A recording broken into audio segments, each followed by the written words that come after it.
me aventuraré a tratar de convencerlos o de llamar la atención sobre explicitar las causas por las que tengo la sospecha de que el abogado está tan mal visto y menospreciado, no solamente por la teoría del derecho, por la filosofía, por el propio derecho, sino también en un aspecto cultural o en el imaginario colectivo.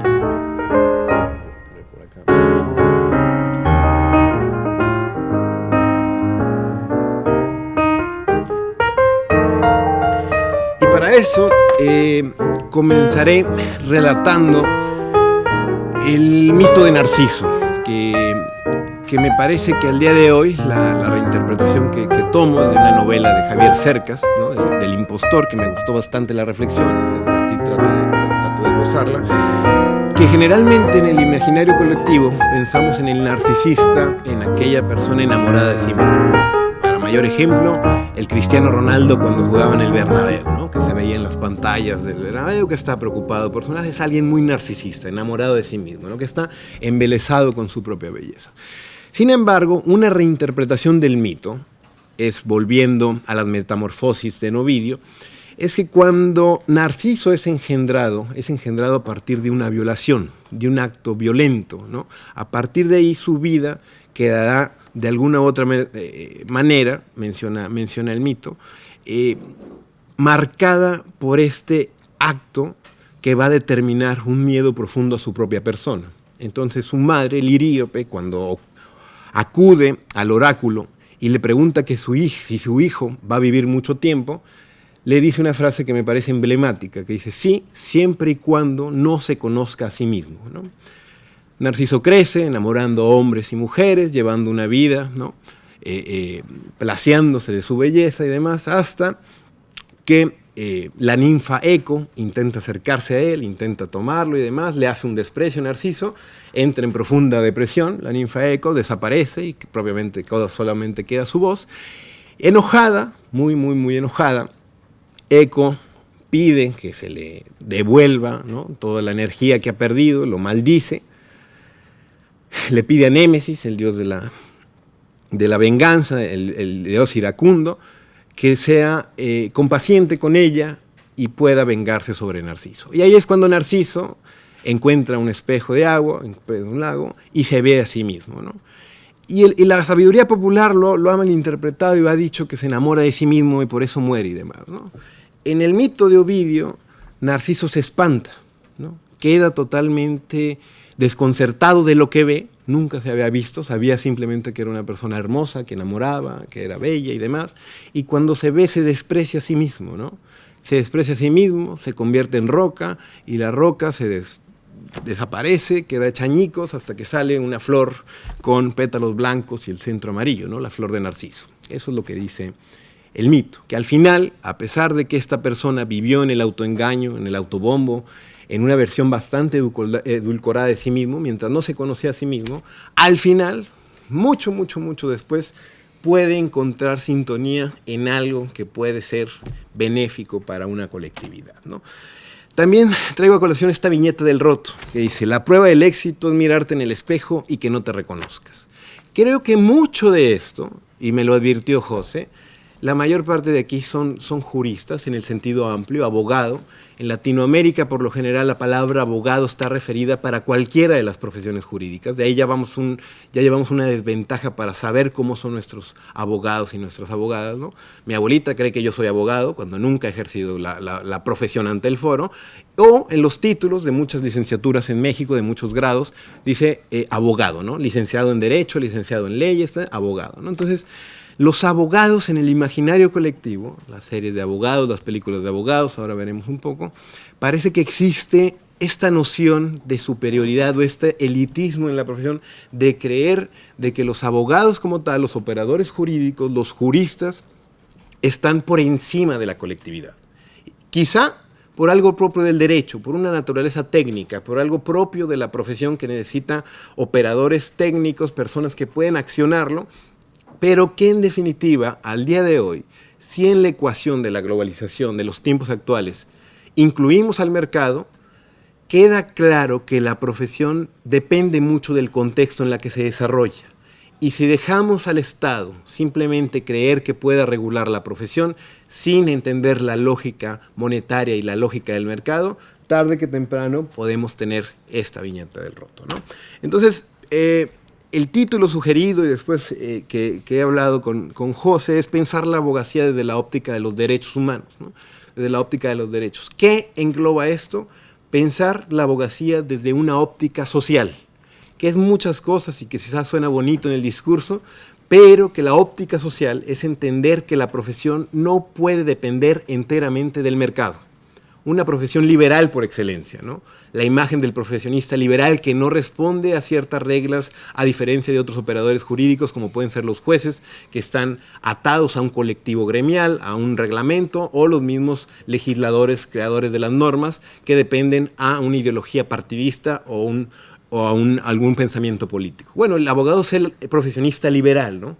Entonces, ¿cómo podemos pensar la profesión teniendo en consideración el papel que juega desde lo social, el papel que juega teniendo en cuenta límites deontológicos, cuestiones de idealidad, cuestiones de moralidad en el ejercicio de la profesión, así como al mismo tiempo entendiendo al abogado como un agente que debe colaborar con el sistema?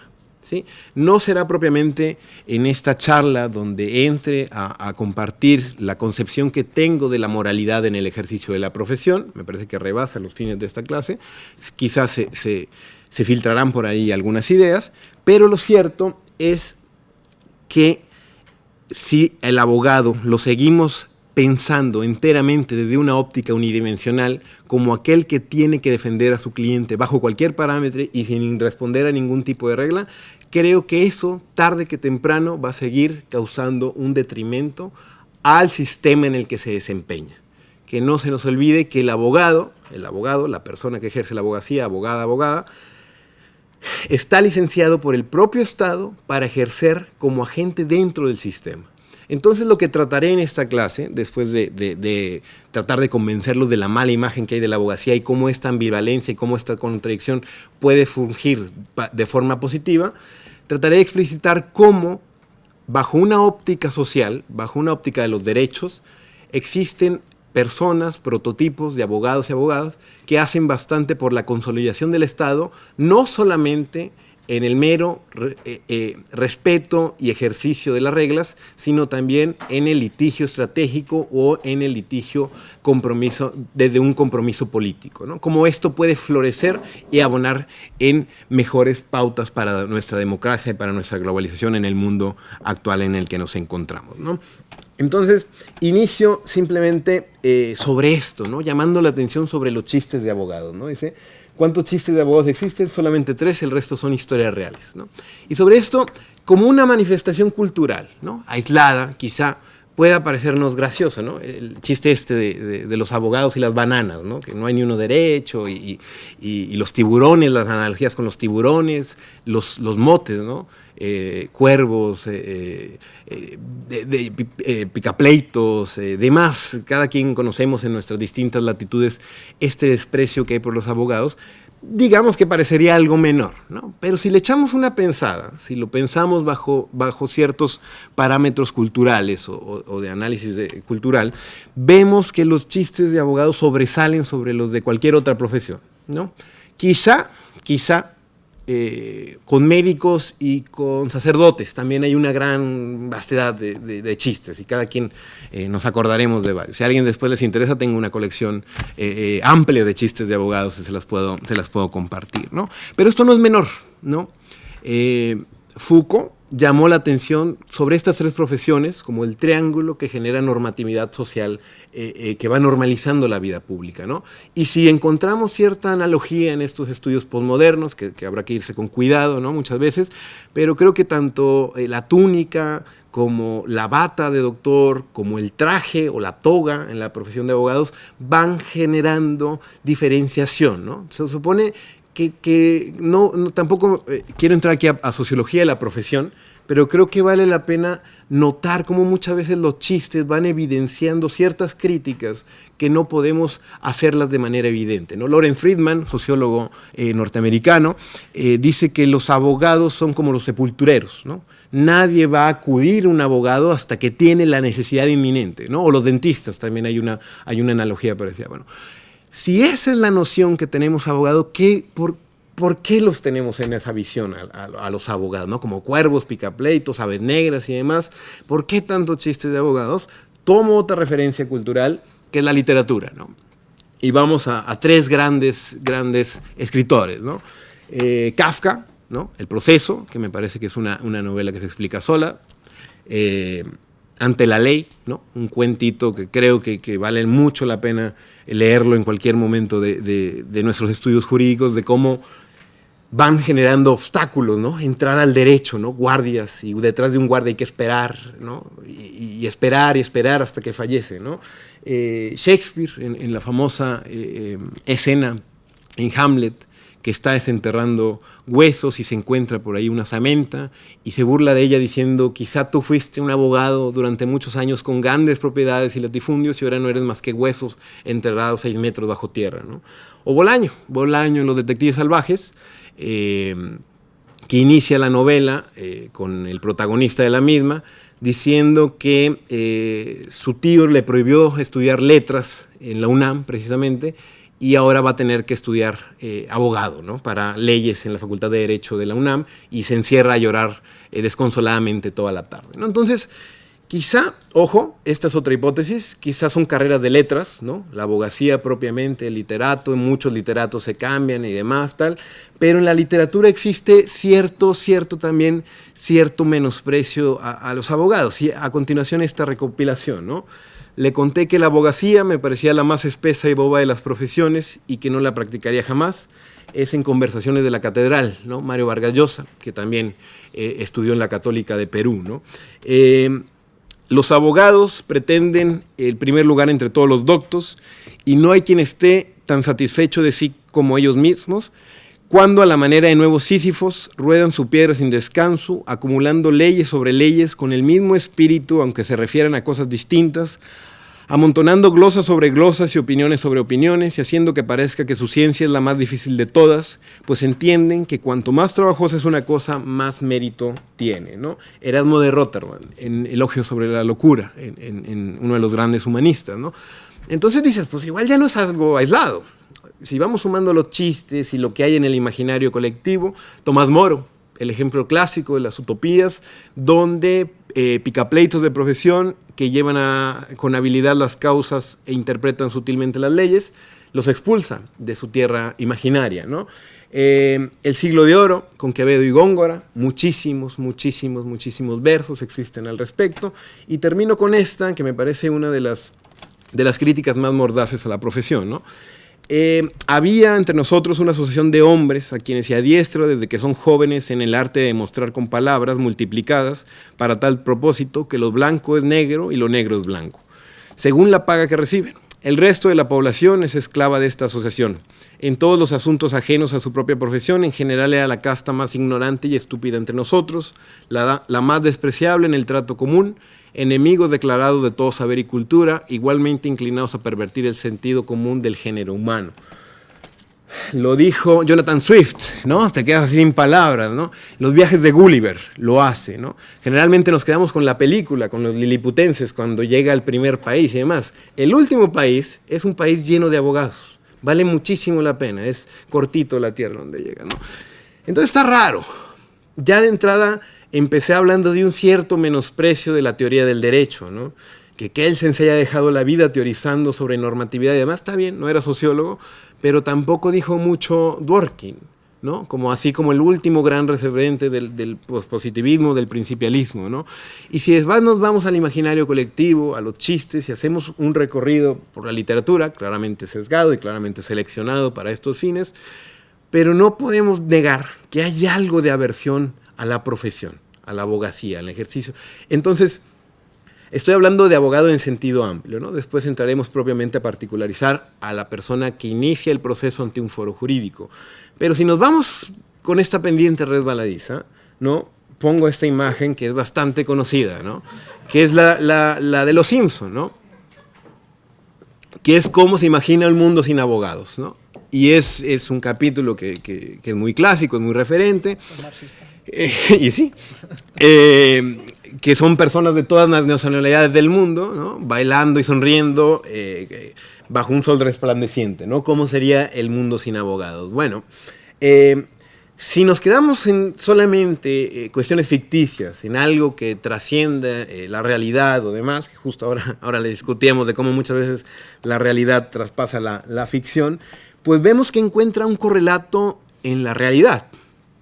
Habla de ciertos momentos históricos en donde la aversión a los abogados, no sé si aquí hay personas de México, pero me queda claro que el actual presidente de la República ha manifestado una cierta aversión al derecho como tal, a los abogados. No le caen muy bien los abogados, ¿no? Quizás son más respetables las cuestiones políticas o de índole práctica. Pero bueno, no solamente nos enfoquemos en la actualidad, sino a lo largo de la historia. Tanto la izquierda marxista, que los endilgó como guardianes de la estructura del capitalista, como son los quienes trasladan los intereses sociales a los intereses jurídicos, intereses económicos, hasta extrema derecha fascista, tanto Hitler como Mussolini. No descansaré hasta que cada alemán comprenda que es una vergüenza ser abogado. Son referencias históricas que he podido encontrar de la profesión, ¿no? Vayamos a mayo del 68, ¿no? Una de las cuestiones era pa de abocat, basta de abogados, ¿no? Entonces, aquí es donde Napoleón o la Revolución Rusa habla de cerrar las escuelas de derecho. Y cerraron los colegios de abogados y Juan Ramón Capella hace poco lo escribió. Él cree que al día de hoy, si cerramos las escuelas de derecho, las facultades de derecho, no habría una gran diferencia. Solamente por la gran cantidad de profesionistas, de operadores jurídicos que existe, como sin tener la certeza de que estos abonan a la democracia o a los actuales estados en donde nos encontramos, ¿no? Entonces, decimos, es algo generalizado. O sea, si pensamos nuestra experiencia con abogados, no solamente en estas cuestiones, sino también en la versión que se les tiene en el imaginario colectivo, en las referencias culturales y demás, si hay esta burla, si hay tal, ¿por qué año tras año las facultades de Derecho siguen teniendo gran matrícula? Perdón por las referencias, quizás la que más conozco es la mexicana, pero detrás de contabilidad, abogacía es la carrera con más demanda en la UNAM, que es la universidad más grande de Latinoamérica, ¿no? Y existe una gran cantidad de escuelas de Derecho, de profesionistas y demás, tal. Entonces existe una contradicción, por lo menos. Aversión, pero al mismo tiempo existe bastante producción de abogadas y abogadas, ¿no? Y lo vemos en distintos sectores, también en el sector político. Una gran cantidad de políticos, de jefes de Estado, ¿no? El mayor caso yo creo que es Argentina, que tan solo el anterior Mauricio Macri no es abogado, actualmente Fernández es profesor de Derecho Penal, incluso en la Universidad de Buenos Aires, pero de ahí atrás todos han sido abogados, en Colombia hasta Santos también todos abogados, en México también. La abogacía como tal, las escuelas de derecho propiamente, la profesión, encuentra bastante sintonía. Entonces esta contradicción a mí me parece muy interesante.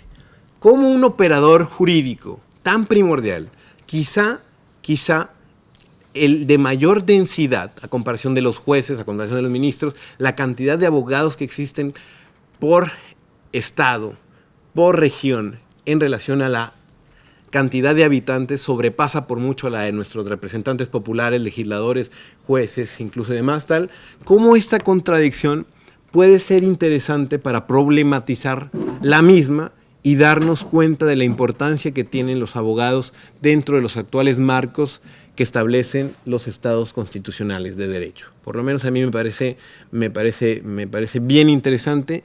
Y creo que habría que enfocarnos más en conocer a nuestros abogados, en conocernos a nosotros mismos, y al final termino con Narciso, ¿no? Termino haciendo esta introducción haciendo referencia a la Real Academia Española y a la tercera definición de abogado que dice persona habladora, enredara y parlanchina, ¿no? Entonces ahí ya hay algo raro, sí, las primeras dos definiciones, ¿no? Y utilizo a la academia porque parecería que para el gremio es algo sacro, ¿no? Incluso lo citamos a cada rato en las demandas, en las sentencias, ¿no?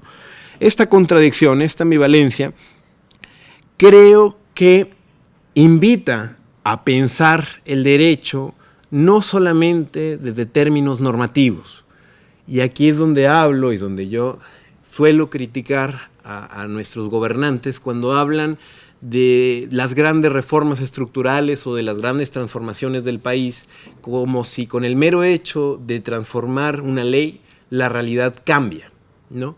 Me parece muy importante incluir a la ecuación a los operadores de justicia.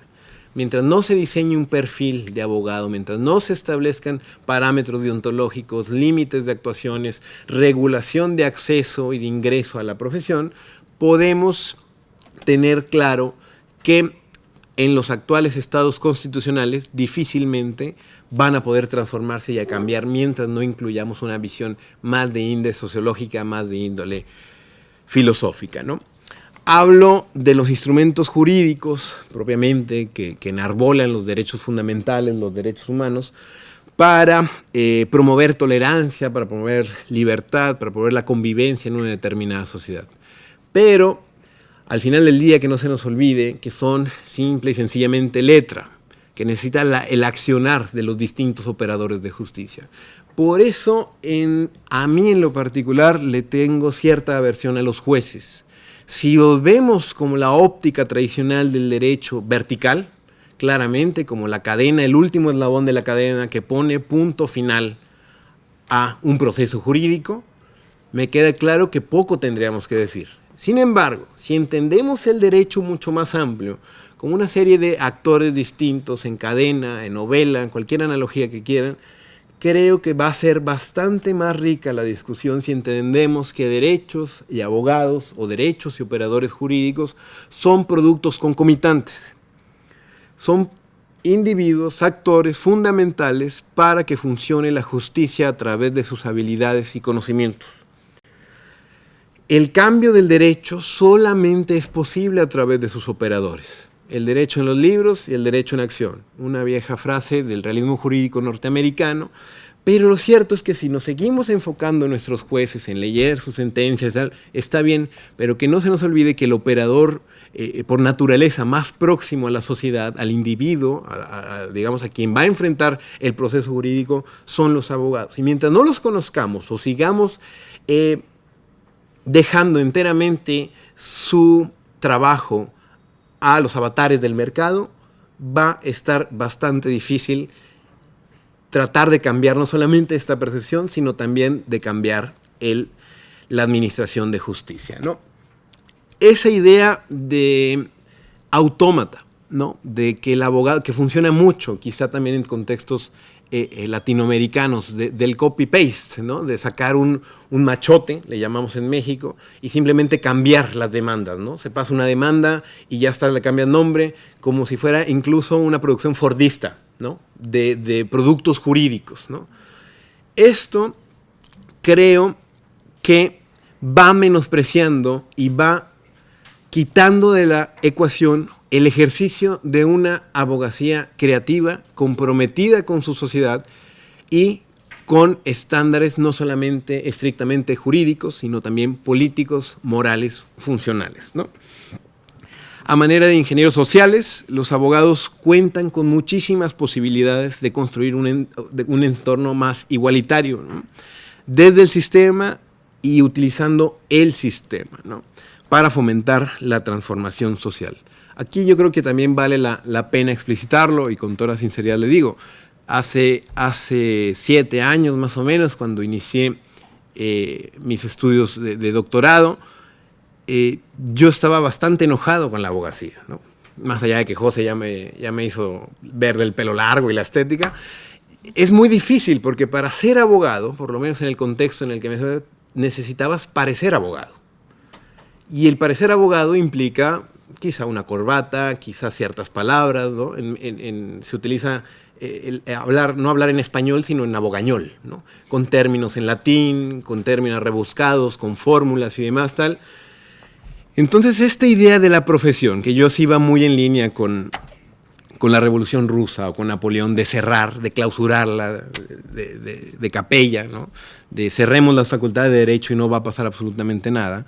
A lo largo de los años y sobre todo a partir de ir entrevistando y conociendo al gremio y los distintos actores, veo que tienen muchísimas posibilidades las personas de ejercer una abogacía más comprometida con su entorno. Ojo, lo que pasa, y es otra de las hipótesis que a continuación la voy a hacer explícita, lo que pasa es que creo que existe un modelo preponderante en la profesión, que es el modelo muchas veces aderezado por unas ciertas referencias culturales hollywoodenses, sea de Suits, de Harvey Specter, de Lisa Florrick, de la abogacía elite privada, de la abogacía con fines enteramente mercantilistas, pero es tan amplio un gremio que existen distintas maneras de ejercer una profesión que no sea machista, que no sea clasista, que no sea rebuscada y que creo que tienen muchísima potencial siempre y cuando los abogados, las abogadas sean conscientes del entorno en el que se desempeñan, ¿no? Entonces las preguntas para la presente discusión y para tratar de ir dinamitando algunos puntos es al día de hoy qué significa ser abogada, qué significa ser abogado, cómo se ejerce actualmente esta profesión en nuestros contextos de estados democráticos de derecho, ¿no? Y si es posible pensar la abogacía desde los derechos humanos, ¿no? Quizá, ¿no? Cuando uno piensa y yo creo que este máster es un buen ejemplo, ¿no? ¿En qué es tu maestría en derechos humanos? ¿A qué se dedica el abogado de derechos humanos? Viene a tu cabeza un montón de hippies, ¿no? Y de pelo largo y de ir a la barricada y de tirar. Y no sé, puede ser que haya algo de cierto en eso, pero puede ser también que existe modelos técnicamente sólidos y de ejercicio creativo de la profesión que creo que pueden fomentar un mejor entorno. La verdad es que, he de decirlo, a lo largo de los años me he reconciliado y la verdad es que creo que los abogados, las personas que ejercen la profesión, tienen bastantes posibilidades. Dependerá de qué tipo de profesión, de ejercicio profesional elijan, ¿no? Si es una gran firma de abogados, bueno, quizá va a ser más difícil, pero hay bastantes alternativas en la misma. Entonces, lo que haré de manera sucinta, hacer un recorrido sucinto para ver cómo la construcción de una narrativa en la profesión, en los orígenes, en esta idea rimbombante, narcisista, de corbatas, de latinazgos, de una profesión exclusivamente de hombres, ¿no? Se encuentra al día de hoy actualizada por muchos rasgos atávicos, ¿no? Por muchos rasgos que en el pasado parecerían que así son la tradición, ¿no? Hay una frase que me gusta que dice qué tan antigua será la profesión que sigue usando latín, aun cuando la Iglesia Católica ya lo derogó, ¿no? Este tipo de cosas en lenguaje, en estética, en sustancia, creo que van a ir determinando un modelo específico de abogado que sinceramente no emite un juicio de valor. Quizá de manera un poco inconsciente, pero creo que es necesario el abogado de empresa, es necesario los grandes despachos de abogados, pero también es necesario reivindicar otros modelos de abogacía que se conozcan y saber que estos modelos de abogacía pueden fomentar una mejor democracia y un mejor entorno, ¿no? Entonces, miré rápidamente, destacando algunos rasgos históricos de la profesión, para al final, después de pasar por ciertas características desde sus orígenes y que están todavía al día de hoy presentes, para ver cómo estas figuras encarnan en dos modelos preponderantes, que es el abogado de empresa, como el abogado preponderante de la profesión, modelo sociocultural dominante, y los grandes despachos de abogados, ¿no? Y en este contexto de globalización y de crisis, plantear algunas alternativas que se me ocurren sin que sean algo definitivas, ni una solución, ni una panacea, ¿no? Entonces, empiezo con Grecia, que aunque no surge ahí propiamente la profesión, claramente el periodo clásico va determinando y va modelando algunos rasgos, pero lo cierto es que Grecia, como el periodo en donde la palabra es el fenómeno preponderante, donde inician las comparecencias en el foro para tratar de defender de los grandes discursos, ¿no? De Quintiliano, de Cicerón, los grandes discursos forenses de defensa para reivindicar la discusión, la retórica como tal, ¿no? Al día de hoy, esta idea de la importancia del lenguaje de los abogados y de las abogadas tomado de forma teórica en las teorías contemporáneas de la argumentación, en la importancia de argumentar y motivar, de fundamentar y motivar las acciones en un contexto forense, encuentra consonancia en esto, ¿no? En una nota, ¿no?, que me parece que es de algunos años, pero yo creo que se podría todavía actualizar, ¿no? Dice: 82% de los ciudadanos cree que el lenguaje jurídico es complicado y difícil de entender. Y algo habrá de eso, ¿no? Y la principal defensa es: necesitamos técnicos que puedan hablarse en lenguaje técnico, ¿no? Y me parece válido, y soy defensor de eso y de una cierta disposición por utilizar tecnicismos cuando son necesarios. Pero lo que creo que muchas veces es cuestionable es cuando se utiliza el lenguaje para confundir o como obstáculo para llevar a cabo una determinada estrategia jurídica, ¿no? El uso del latín. Ojo, me parece que el latín es necesario y cumple una herramienta, pero utilizar el latín para decir lo mismo, para simplemente aumentar la cantidad para llamar la atención o para presumir algo de que no necesariamente va a aportar sustancia, creo que vale mucho la pena cuestionarlo. El lenguaje como forma de no decir es algo característica de la profesión. Conocemos casos, ¿no? También utilizaré casos de las entrevistas que he realizado y demás, pero cuando entrevisté a personas que trabajaban en las grandes firmas de abogados, en las top 5 y demás, me dicen que algunos de ellos, para caso específico, facturan por hoja, ¿no? Por hoja impresa, ¿no?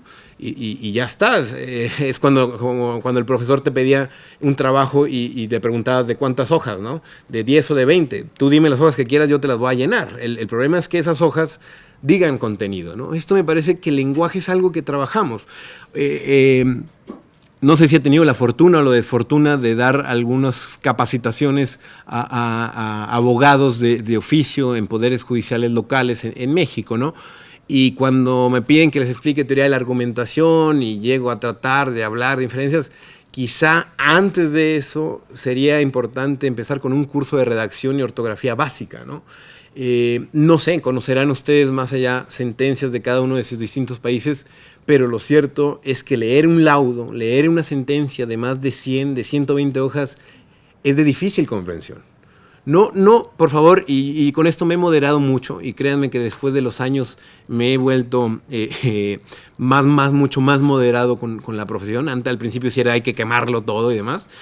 Yo sinceramente creo que es necesario, pero creo que también hay un abuso y existe una pendiente resbaladiza en los abusos del lenguaje como herramienta para ir dinamitando y para ir poniendo barreras en algo que tendría que ser de construcción común. Si quieren, después podemos hablar de alternativas o de cuestiones específicas que se han planteado, ¿no? Ya hay ejemplos de sentencias claras, algunos tribunales internacionales las numerar por párrafos, ¿no? Ya es una ventaja. En México hubo una época donde todo se escribía con mayúscula, ¿no? Era la broma que te cobraban por las comas, ¿no? Cada coma cuesta, ¿no? Entonces, el lenguaje como tal es una de las principales herramientas que entroncan las teorías de la argumentación contemporánea, pero que al día de hoy sigue menoscabando y haciendo del ejercicio profesional algo bastante complicado. Doy el salto cuántico a Roma, ¿no? Y las comparecencias y los grandes oradores romanos, ¿no? Y desde la antigüedad vemos una profesión masculinizada, ¿no? Precisamente es ahí, y lo viene en los edictos de Justiniano, pero existe el caso de una mujer que pleiteó en Roma, ¿no? El caso de Carfania, ¿no? Y Justiniano, en los edictos, en el código propiamente, prohibió la profesión para las mujeres por ser de oficio viril, ¿no? Porque era bastante impúdico que una mujer gritara, el caso de Carfania, y desde ahí se prohibió el ejercicio forense en Roma, ¿no?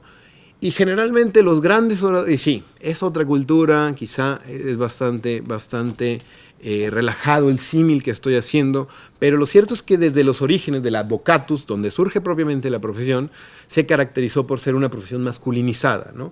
Las imágenes estas también te hablan de cierta uniformidad.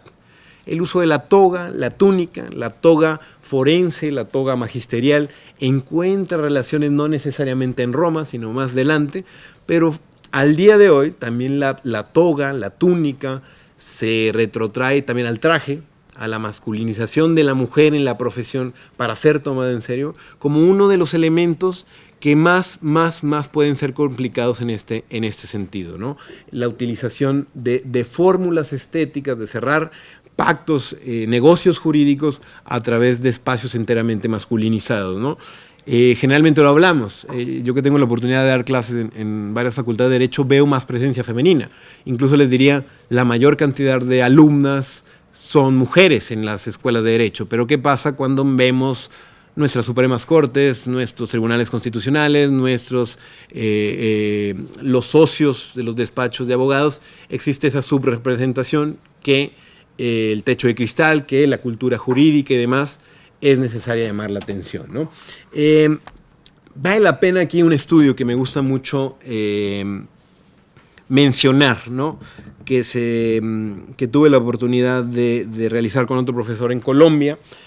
Y cuando hicimos una pequeña encuesta a miembros de una universidad, el paper está disponible, si quieren se los paso, hablábamos para puntuar los aspectos sobre la importancia y cualidades del profesionista del derecho. Y en primer lugar nos llamó la atención que es la presentación personal, ¿no? Después de la presentación, competencias comunicativas, trato impersonal, amabilidad, la ética sale abajo, al final la humildad, ¿no? Nadie quiere un abogado humilde y agachado, ¿no? Entonces esta reflexión de cuál deben ser los estereotipos de los abogados, si tenemos una concepción enteramente pragmatista y escéptica, despojada de cualquier tipo de moralidad, diríamos, estudia Derecho en una universidad que no sea tan exigente, mejor invierte ese dinero en comprarte trajes, en comprarte un coche, un despacho con madera, en estéticamente bien, tal, y a partir de ahí quizás sea más importante para este sector de la población un tipo de ejercicio profesional que tu preparación, que la ética o que demás cuestiones, ¿no? Creo que vale la pena cuestionar cómo, si bien es un rasgo desde el origen, la uniformidad enteramente viril, uniforme, togas, diferenciación, tal, al día de hoy encuentra también esto, ¿no? El ejemplo, bueno, yo conocido de Concepción Arenal, que se tuvo que vestir de hombre en la Complutense para estudiar la carrera de Derecho, y cómo esa masculinización de la mujer, de los estándares dentro de la profesión, pueden ser bastante dañinos, ¿no? Voy destacando una característica de cada periodo tradicional en los que se segmenta la historia, ¿no? En el medievo, propiamente, el surgimiento, el esbozo de las universidades y propiamente las glosas al derecho romano, ¿no? El derecho romano y el derecho eclesiástico como las dos grandes ramas sobre las cuales se fundamenta los orígenes de la enseñanza del derecho, ¿no?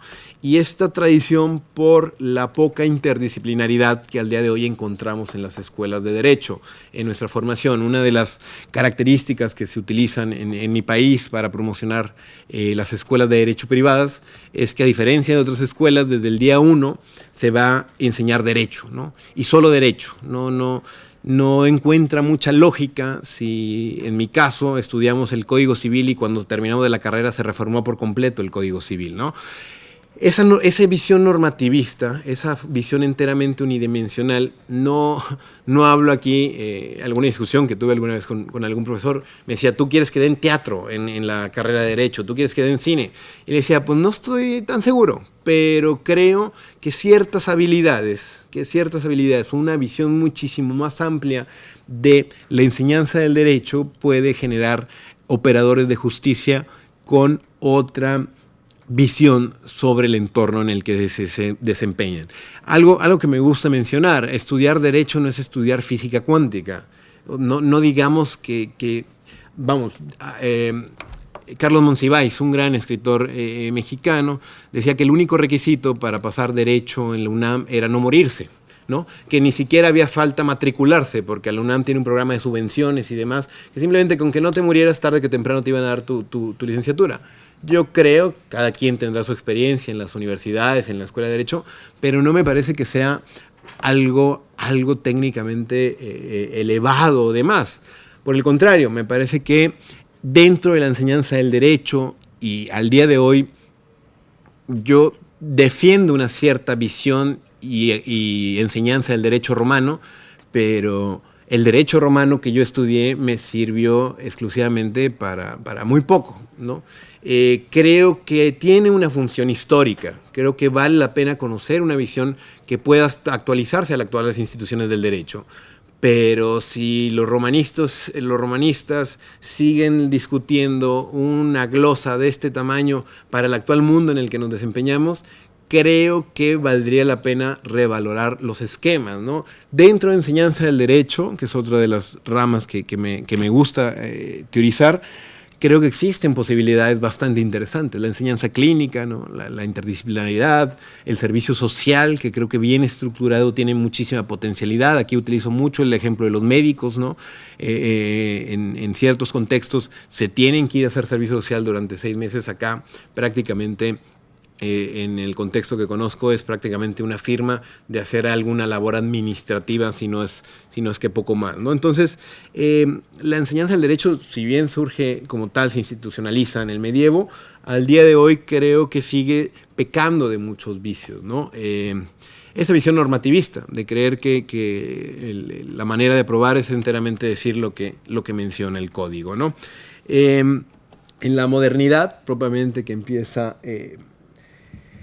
la técnica, ¿no?, a primar por ahí, muchos de los profesionistas encuentran sintonía en la cercanía al poder político, ¿no?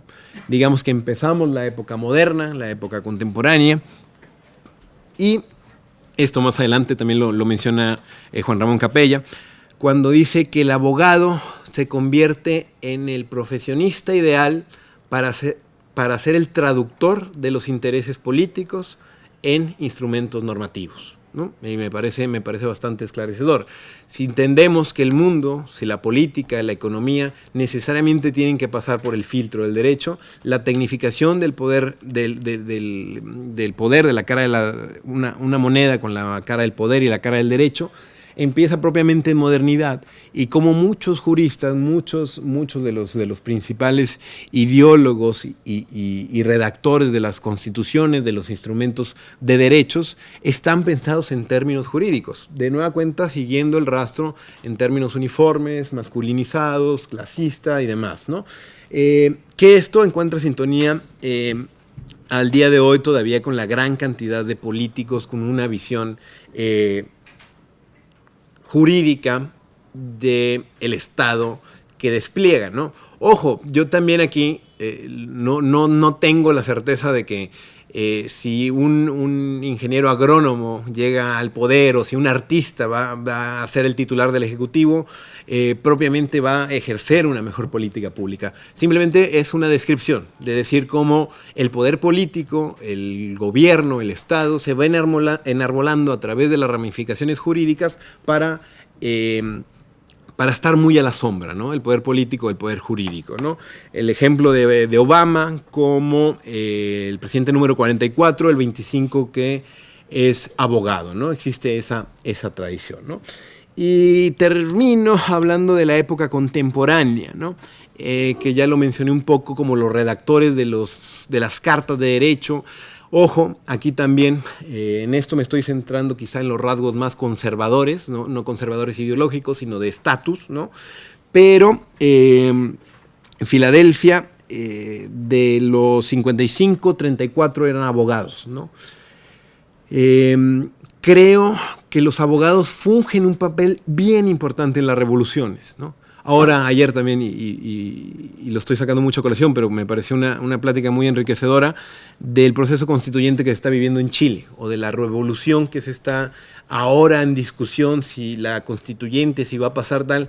Los que tienen el trabajo aquí son los constitucionalistas y los abogados, que están articulando los intereses del pueblo, de la calle, plasmándolos en ciertos elementos, ¿no? Hay una frase, ¿no?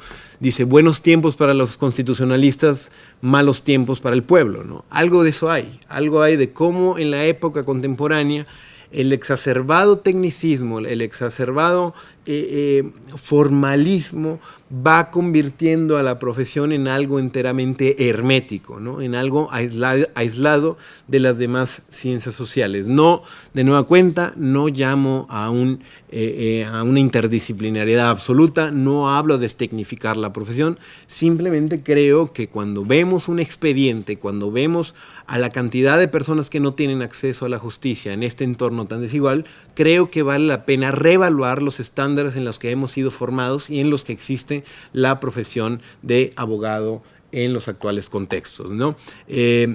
Ayer también lo discutíamos, es sencillamente que al sistema no le conviene que las personas tengan abogados. Si todos los pobres en este entorno, en estos países tan desiguales, tan de difícil acceso a la justicia, tuvieran un abogado, probablemente el sistema se fracturaría, ¿no? Sobre esa base, el propio sistema se encarga de ir delineando los parámetros de ejercicio de la misma, ¿no? Llego al escenario actual, de forma muy somera y un poco más de esto que les presento, lo pueden encontrar o con gusto en el par de libros que estaré dejando por aquí por la facultad, ¿no?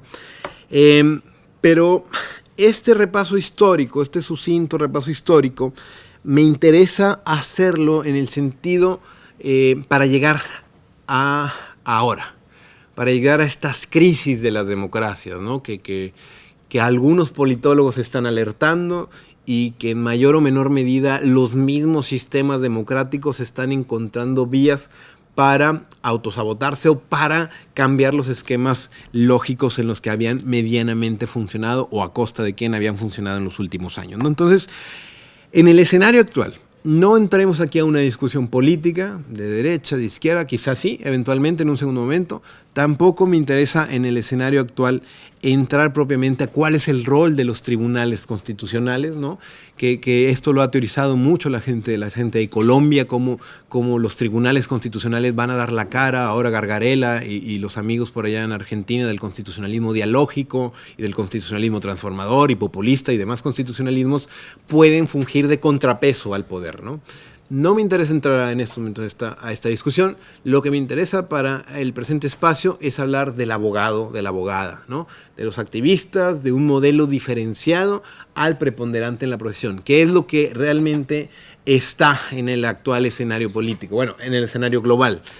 Tenemos los dos principales factores de nuestro tiempo, las dos marcas que identifican este escenario actual, que es la globalización y la crisis, en sus términos polisémicos y demás, pero creo encontrar dos manifestaciones en la abogacía. De la globalización hablo del referente del abogado de empresa y de la influencia que tienen los grandes despachos de abogados, y de la crisis global, en sus términos distintos, hablo de una necesidad por un compromiso social de la profesión que se ve manifestado en un boom deontológico, en una eclosión deontológica en la profesión que entronca con el giro ético que desde hace algunos años se ha manifestado en las distintas disciplinas científicas, ¿no? Abondaré más en esto, pero son los pasos que voy a seguir. Lo que me preocupa, antes de continuar, es que el boom deontológico sea una lavadita de cara y sea esa especie de responsabilidad social corporativa. Cuando McDonald's se encarga de patrocinar las Olimpiadas o cuando Coca-Cola se encarga de patrocinar la plantación de un nuevo árbol, esa contradicción que existe entre mercado y la responsabilidad social del mercado para su entorno le pega a la profesión, creo que de una forma bastante chantajista y mentirosa, y que hay que ir con cuidado. De ahí que muchas veces este boom por la ética, por la moral, por los moralismos, creo que puede tener consecuencias más negativas que positivas. Está bien discutirlo, está bien abordarlo, pero al día de hoy creo que los esfuerzos que se han realizado no han impactado de manera fuerte en la calidad de la justicia a las personas que intentan accionar el sistema, ¿no? Entonces empiezo con el escenario de globalización, o sobre todo entendiendo a la misma como un nuevo panorama donde habrá que decirlo, no gana un caso, no gana un juicio el que tenga el mejor abogado, sino el que tenga el dinero para pagar al mejor abogado, ¿no? Esto es así. En un contexto tan desigual, en un contexto donde además el abogado tiene esta connotación peyorativa en torno a su ejercicio, parecería que existen ciertos entes en esta globalización que utilizan el derecho, los servicios jurídicos, como si fueran empresas transnacionales, dice Boaventura de Sousa Santos. El término específico es el megalawyering, ¿no? Es utilizar los despachos de abogados, los servicios jurídicos, como si fueran franquicias de hamburguesas por todo el mundo, ¿no? Con la capacidad incluso de cotizar en bolsa, de emitir acciones. Los últimos años hemos visto que los grandes despachos de abogados, además de abrir sucursales en África, además de abrir sucursales en distintas partes del mundo, cotizan en bolsa y están cambiando por completo el modelo en el que se desarrolla, ¿no? Entonces, esto es lo que decía hace rato de Capella, va mutando el modelo de abogado, ¿no? Si teníamos al profesional liberal clásico, ¿no? Producción de mercancías, preparación del capital en su conversión, al día de hoy tenemos un profesionista como arquetipo de negociador y tendiente a su especialización. Digamos que un tecnócrata con las habilidades y capacidades para poder traducir ya no solo capital, sino también diversificar su profesión, y aquí hablamos de lobbying, aquí hablamos de compliance, aquí hablamos de negociación, de métodos alternativos, de mismos despachos de abogados que se encargan de redactar las leyes, ¿no? Entonces, esta imagen, este par de imágenes, ¿no? Me parece emblemático de lo que significa el abogado de empresa actualmente en la globalización. Le dice el cliente, páseme a legal este atropello, ¿no? Conocemos casos en donde no me interesa simple y sencillamente decir que no, que esto no se puede. Hay un artículo muy bonito de Duncan Kennedy, ¿no? que se titula algo así como los abogados como pistolas cargadas, como armas listas para disparar, en el que dice que habla probablemente de una ética en la profesión, no lo hace de forma explícita, ¿no? de un cierto objetivismo dentro de la profesión, pero que refiere a la posibilidad de decir que no. El abogado se perdió la posibilidad de decir esto no se puede porque va en contra de la ley o porque no. Ahora es ver cómo puedo eso que me solicita el cliente, porque tiene la capacidad y los recursos de pagarlo, puedo interpretar, puedo apretar la ley a conveniencia, ¿no? Por un lado, los que tienen esa capacidad para pagarlo, como lo hace la viñeta del roto. Por el otro lado, alguien que no tiene la capacidad de eso, que ve al abogado con miedo o que ve con temor, que simplemente su caso no se podrá llevar a buen término si no es con una actitud férrea, con una actitud violenta, con una actitud que tenga todo un equipo de abogados para ganar el caso, no solamente en lo jurídico, sino en otras. Ayer también mencionaba un ejemplo menor, pero que yo creo que es bastante significativo, un divorcio, ¿no? Digo, un divorcio ya de entrada, divorcio ya acabará mal para que se llegue a pleito, pero fue en la localidad en la que vivo, en Monterrey, se contrató al mejor despacho de abogados, megalawyering de Mastal, y de la otra parte a una abogada, mujer en lo individual, digamos artesanal, de ejercicio artesanal, ¿no? En despacho propio, pequeño, mediano y demás, ¿no? Después de años llegaron a un acuerdo y demás, la abogada, era mi profesora, nos conocemos bien, dijo que el despacho de abogados grande tenía un becario que abrió un troll en Facebook para molestarla mientras estaba el despacho, mientras estaba el juicio.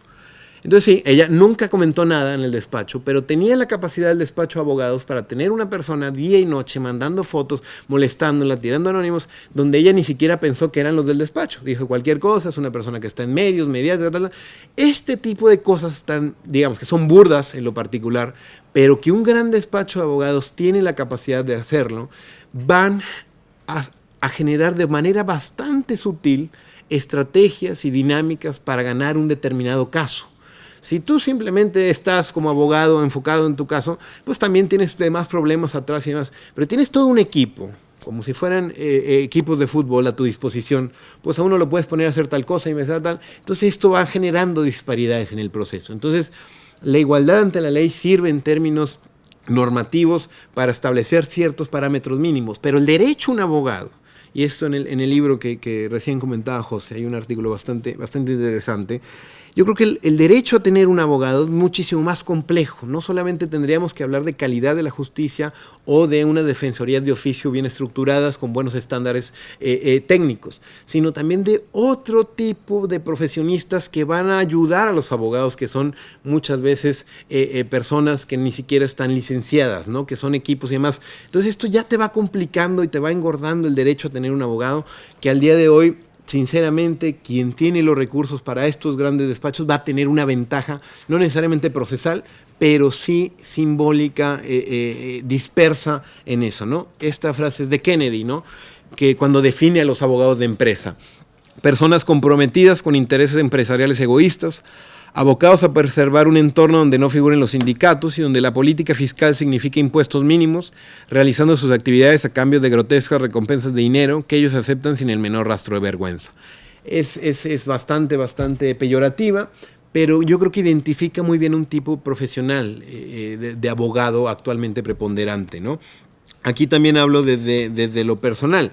En México tengo la oportunidad de dar clases en una universidad privada y en una universidad pública, ¿no? En estas universidades de élite, que le dicen, ¿no? Que encuentran correlación en cualquier parte de Latinoamérica, no tanto aquí en España, pero existe, ¿no? Pero sería grandes compañeros que tengo en distintas universidades de Latinoamérica, ¿no? Pero inicio mis clases, tengo la oportunidad de dar en primer semestre, y el día que un futuro abogado o abogada quiera ser defensor de oficio, quiera ser defensor público, yo me retiro. Y claramente no. Llegan con la idea de estar en las grandes empresas, llegan con la idea de trabajar en despachos internacionales, y sí, porque la mitad del semestre les cuesta un dineral y la otra mitad están viendo ya cómo acceder a ese capital económico, simbólico, cultural. Lo que pasa es que esta desigualdad que va pegando en el gremio, en la actual globalización, a la par de una gran cantidad de empresas, a la par de los organismos internacionales y demás, va a generar un tipo de abogacía muy concreto que encuentra consonancia con el fordismo. Que es, nada más aquí creo que vale la pena hacer un poco de historia. Estos grandes despachos, tipo Cuatro Casas, Garrigues y demás, los que están en el top 5 en Forbes de la lista de los mejores abogados aquí en España, no existe de la noche a la mañana, va muy de la mano del contexto. Y ahí es cuando derecho y abogados, derecho y realidad social van de la mano. Lo que florece y lo que genera que existan estas fábricas de abogados, estas franquicias de abogados, es un tipo que se llama Paul Cravat en Nueva York, que existió en los años 1900, a inicios de 1900, donde introdujo el modelo de producción fordista a la abogacía y vio que era redituable. ¿Y qué es lo que genera esto? Y aquí creo que puede haber una discusión interesante en el sentido que existen dos tipos de sistemas claramente identificables, que es el common law, el anglosajón, y el romano germánico, ¿no? Y decimos, bueno, esto es propio del anglosajón, ¿no? Muy de gringos, muy de Harvey Specter, muy de gran despacho, de Boston Legal y demás, de las grandes películas, ¿no? Pero lo cierto es que estos modelos que encuentran su correlativo en estas series de televisión y demás, ¿no? Estos modelos en globalización, en el contexto globalizado, se van replicando, ¿sí? Muchas veces de forma conveniente, haciendo joint venture, haciendo sucursales, haciendo franquicias, pero también a nivel nacional con cada uno de los despachos que se van replicando, ¿no? Esto aderezado, si le sumas que la proyección en el imaginario colectivo del abogado de empresa como el abogado de élite, como lo mejor de la profesión, como personas que se la pasan de maravillosa en su trabajo, teniendo disputas éticas de primer nivel, como en Good Wife, dices, qué padre, ¿no? Yo tengo que decir, cuando es otra cosa, no necesariamente es así, pero van generando patrones culturales que van moldeando el imaginario colectivo, ¿no? a manera de broma decimos, ¿por qué no hay una serie de abogados en México? No hay una serie de abogados mexicanos. Porque sería aburridísima y sería una cosa de redactar una sentencia, un escrito durante 60 minutos, ¿no? Entonces, bueno, esto va generando precondiciones en el ejercicio de la profesión que te van generando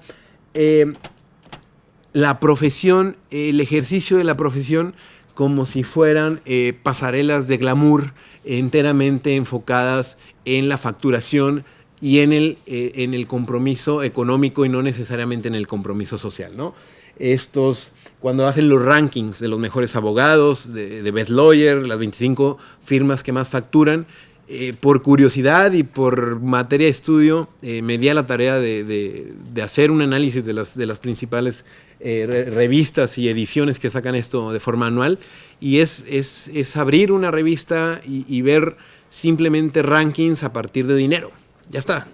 Y ver fotos de hombres en traje en unas oficinas enormes y bastante espaciosas con madera, ¿no? Entonces, esto yo creo que entronca muy bien artículos, ¿no? Abogados, la profesión con los mejores ingresos, ¿no? Y esto también te habla, tratando de conjugar todo lo que hablé de lenguaje, de machismo, de poder político, cómo al día de hoy es el modelo preponderante y es un modelo bastante dañino cuando vemos que exministros, exsecretarios de Estado son fichados, ¿no? Los contratan como si fuera el Real Madrid, ¿no? El último fichaje de Soraya en tal despacho, el último fichaje de la ministra Luna Ramos en tal despacho, ¿no? Esto creo que no te deja opción más que creer que esta vía de ejercer la profesión es la natural, es lo normalizado. Es lo que no hace falta cuestionar ni hace falta entablar una discusión en torno a los parámetros en los que se desenvuelven los abogados como consecutores del Estado de Derecho. Ojo, estoy hablando de un modelo preponderante, que es el abogado de empresa y las grandes firmas de abogados en el actual contexto de globalización. No porque sea lo preponderante es lo único que existe. Otro de las conclusiones de mi trabajo doctoral es que es muy difícil hablar de gremio de forma colectiva, ¿no? Una teoría general de los abogados, una teoría general de la deontología para la profesión, ¿no? No es lo mismo un abogado chileno que uno parisino, que uno francés, que uno mexicano, en laboral, en mercantil, en su especialización. Pero hay rasgos culturales que sí pueden ser compartidos, sobre todo si ponemos la ecuación del mercado. Si el mercado va dictando los parámetros en esta profesión, tarde que temprano las desigualdades en acceso a la misma van a ser cada vez más difíciles de alcanzar, ¿no? Dentro de todo este gran conglomerado de poca identificación entre lo público y lo privado, entre entender el abogado como un liberal, como un freerider, listo para defender a su cliente a cualquier costa, ha venido otro fenómeno bastante identificable, que lo encuentro, lo trato de identificar en el boom deontológico, ¿no? Que es una forma de entender la ética desde una manera bastante ornamental, o de una manera que puede ser un lavadito de cara para llamar la atención sobre cuestiones morales, ¿no? Este meme, ¿no? que dice, la gente piensa que los abogados son personas poco éticas, porque ninguna persona racional podría tolerar tener una clase de ética jurídica, ¿no? Porque eso es la ética. Parecería que la ética muchas veces en cómo se enseña no es más que un decálogo de buenas intenciones, ¿no? Tenemos a Couture, el clásico decálogo de abogados, tenemos mucha poesía dentro de la deontología jurídica, como si eso bastara para entender la ética dentro de los esquemas globales de ejercicio de la profesión. Esto se ha teorizado bastante, pero es un código deontológico con normas claras cómo aplica a los grandes despachos de abogados, donde tienen equipos bastante difusos, donde una orden de los principales socios puede seguir el rastro hasta todo un equipo, ¿no? Entonces, esta idea del giro ético que entronca en la profesión muchas veces es tan sencillo como decir, bueno, la moralidad en el ejercicio de la profesión es simplemente tener una postura objetivista, ¿no? Y decir, yo respeto mis principios, ¿no? Pero es mucho más complicado. No podemos aplicar el mismo código deontológico, los mismos parámetros a un abogado de oficio o a un abogado de turno que a alguien que tiene entera libertad absoluta. Por eso yo no creo en una teoría general deontológica para la profesión. Al contrario, sería algo casuístico y contextualizado. La ética situacional creo que podría tener algunas respuestas y también creo que una concepción de la ética en los abogados difícilmente va a ser uniforme. Se han realizado categorizaciones, ¿no? Si es amoral, si es inmoral, si es moralista, si es activista moral, diversas categorizaciones.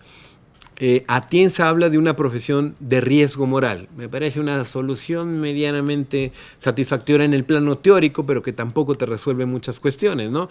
Yo creo que la combinación de ciertas actitudes y estrategias dentro de un solo caso puede servir mucho para ir identificando la forma en cómo un abogado se va a desempeñar dentro de los parámetros éticos de la profesión. Ahora bien, algo de lo que también soy creyente, así como se ha hecho mucho énfasis en que nuestros juzgadores y nuestros jueces constitucionales tengan una concepción medianamente clara del derecho, de la justicia, una ideología, ¿no? Justamente ahora lo platicamos, las nominaciones. Bueno, sabes que el magistrado, el ministro que va a llegar a una posición, sabes más o menos por quién lo postuló, por algunas cosas que ha escrito, si es de izquierda o de derecha, más o menos una concepción, si es positivista, si en algunas sentencias ha sido formalista o principialista, o yo qué sé, o realista, lo que quieran. De los abogados falta muchísima exploración ahí. Saber una mínima teoría de la justicia, una mínima teoría moral para los abogados, yo creo que es muy necesaria para saber el abordaje de sus casos, ¿no? Ojo, hablo de abogados teniendo en el parámetro el abogado liberal, ¿no? Que tiene la oportunidad de recoger casos. Me parece que el ejemplo del turno de oficio aquí en España me parece un buen ejemplo que hay que compartir y que hay que socializar. Me parece que el último caso de un criminal confeso que le tenía la opinión mediática encima, lo que hizo la abogada del Estado, la abogada de turno, fue que se respetara el debido proceso de manera más o menos racional, ¿no? Creo que ese es un buen ejemplo de cómo la ética puede servir para mediar entre no posturas de superhéroes, no posturas de tan fácil decir que no, como también una postura chantajista, sobre todo de los muchos grandes despachos que suelen hacer pro bono o que suelen elegir un caso u otro para hacer un lavado de cara, ¿no? La ONU últimamente se ha enfocado muchísimo en hacer relatorías, en llamar la atención sobre independencia de jueces, magistrados y profesión. Los informes sirven, te dan un diagnóstico interesante por países, te ponen los principales puntos de atención, pero al final del día creo que es muy difícil aterrizarlo hasta que no venga por parte un impulso de la profesión, del mismo gremio y también del Estado, ¿no? Al final de cuentas se olvida y parecería que aquí el mercado y la naturaleza liberal de la profesión arrasó con esa noción de que el abogado también es parte del Estado. Se olvida que el Estado es quien da la licencia, quien le genera una licencia al abogado para que pueda ejercer la profesión. Si el abogado tiene en la cabeza la idea de que es coadyuvante de la justicia, esto puede servir a la consolidación de un Estado, de un sistema en el que se respeten o se fomenten los derechos humanos, ¿no? Yo creo que encuentra mucha consonancia en el caso anglosajón, en el caso gringo del common law, donde sí es prácticamente la defensa férrea del cliente, ¿no? Independientemente de la postura, no me interesa la manera en cómo voy a mediar, lo que se trata es de ganar, porque aquí es adversarial, ¿no? Sí, yo sinceramente esto lo he pensado mucho y creo que esta naturaleza pleitista, conflictual de los abogados, es por el propio sistema que es de suma cero. Uno gana y otro pierde. Y si no va a otra instancia, uno gana, otro pierde, tal. Y la misma naturaleza conflictual, de conflicto, de resolutores del conflicto, te va a generar una animadversión hacia la otra parte, un conflicto, unas ganas de ganar. Por eso la humildad no es algo que importe, sino necesito el abogado que sea más violento, que tenga actitudes de ataque y que al final de cuentas gane mis intereses, ¿no? Creo que esto es dificilísimo de cambiar por la propia naturaleza del sistema, pero creo que hay alternativas. Simple y sencillamente digo, hay otras vías que se pueden pensar, ¿no? Y eso va muy de la mano de los movimientos de derechos humanos. Y creo que me voy a enfocar solamente en 2 casos y de manera breve, pero en el trabajo doctoral hago un repaso de principales casos en dictadura argentina, en distintas latitudes, en Rusia incluso, de cómo los abogados pueden catapultar el sistema y pueden otro ejercicio profesional no solamente focalizado en lo privado y en los intereses de parte, pueden llevar a gestionar o a causar avances en materia de derechos humanos y que velen por el sistema de justicia, ¿no? Generalmente no se olvide, y esta es una tesis de Charles Hepp en un libro que se llama La Revolución de los Derechos, editado por Siglo XXI. La hipótesis de Charles Hepp es muy sencilla, dice, no son las Supremas Cortes, no son los jueces quienes van a generar el último cambio, ¿no? Matrimonio igualitario, marihuana, feminicidios, temas controversiales, grandes sentencias que han marcado pauta en la sociedad contemporánea. No, son los colectivos y los abogados y las abogadas que van impulsando y que van empujando estos temas para que eventualmente los jueces puedan recogerlo, ¿no? ¿Por qué, me decía alguna vez algún juez, por qué no hay casos de derechos sociales en México? ¿Por qué no se explora derecho al agua, derecho a la salud, educación? Me decía, porque no hay casos, no hay abogados que te litiguen esos casos, porque de entrada crees que ya te van a dar, que te van a dar palo, ¿no? Se dice en México, ya te van a dar palo porque simplemente el hecho de lo que lo presentas, ¿no? Entender el litigio como una actividad valorativa, ¿no? Creadora por el hecho que orienta en un sentido o el otro el poder coercitivo del derecho, ¿no? Que puede ser un agitador político para llevar una guerrilla privada con las armas del derecho, ¿no? Suena igual muy romántico, muy idealista, pero esto es el litigio estratégico. Ojo, esto me ha causado mucha discusión, sobre todo con los amigos alicantinos, porque yo soy propulsor de un modelo de litigante activista antes que de juez activista, ¿no? Esto del juez activista, del reflector, el juez estrella, como le llaman aquí en España, creo que puede tener riesgos bastante, sobre todo de un déficit democrático que no me queda todavía claro y no soy partidario de este tipo de cuestiones. Un argumento que me dicen y que me parece válido, dice, hay menos jueces de esos que de los formalistas, que es la mayoría. El gran enemigo de nuestros tiempos jurídicos son los jueces formalistas, normativistas estrictos. Bueno, quizá una solución es encontrar abogados activistas que utilicen el litigio de forma estratégica, siempre teniendo un diálogo tanto con comunidad, con interés social, con toma de conciencia que con el juez, ¿no? Actuar dentro de los márgenes que establece la ley, pero buscar interpretaciones que le convengan, ¿no? Dentro del mismo derecho, pero con una actitud instrumentalista. Entonces, una teoría que ha venido a renovarse de los realistas jurídicos norteamericanos, es utilizar el derecho como el hombre malo, como pensar cómo puedo utilizar la herramienta, el texto normativo, para convencer al juez de un determinado perfil de juez que conozco y tal, para utilizarlo a favor de los intereses sociales. Ojo, se los estoy, y soy bastante sincero, se los estoy vendiendo o explicando de una manera que suena medianamente convincente, pero aquí una pregunta sería, ¿qué pasa si el abogado es de extrema derecha, ¿no?